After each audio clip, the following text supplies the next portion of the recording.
Hi, and welcome to Studio SN. My name is Sara Naumann, and today we're making backgrounds with AquaTints.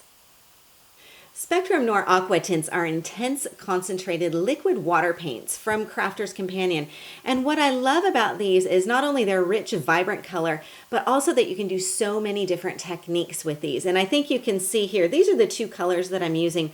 Both of these are from the Perfectly Primary set. You get 6 different colors in that set, and I'm just using 2 here. So you can see the yellow here on the bottle, and that's been used to create my background on here. This really rich, beautiful red orange, well, that's been used to create the spattering effect on here. It's a really quick and easy technique and a great way to create an instant background. So let me show you how the process is done. I'm going to move aside my card and bring in 2 pieces of matte white cardstock cut to the same size. One is going to be my background that I'll use on my card, and one will be the background that I can use for something else later down the road. I'm going to start with my number 34 yellow, and you can see I've written all of the names on the tops of my bottles, and that's just so that I can see what the color is when I've got them sitting on my desk. I'm going to take a stipple brush. You can use any kind of dry brush, a paint brush or a stipple brush. I happen to have a stipple brush handy on my work surface, so that's just what I grabbed. And I've dipped it directly into the color, and I'm just applying it right onto my white matte cardstock. Now I'm going to take my second piece and place it on the first and smooth this down.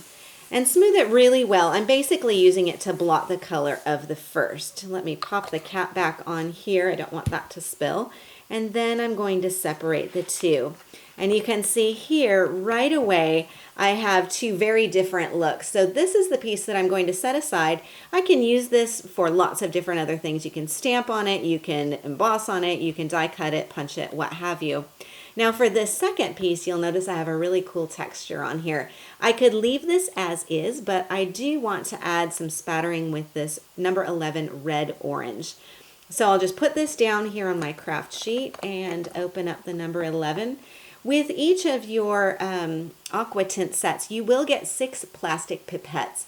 Normally what you would do is you dip this into your color, squeeze the bulb, and then you can fill the pipette with that ink. I'm not going to do that. I'm just going to dip this in and pick up a little color on the end of the pipette and tap it gently with my other hand as I'm moving this across the cardstock. This is going to give me a really crisp, beautiful spatter effect. If I want to keep the crispness of the pattern, I just let this air dry, which is what I did. If you want it to be a little bit more muted, you could blot it with another piece of cardstock if you wanted to. So you can start to see how the possibilities come into play with this.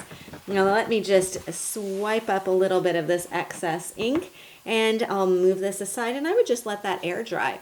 And then I have a background that will look something like this.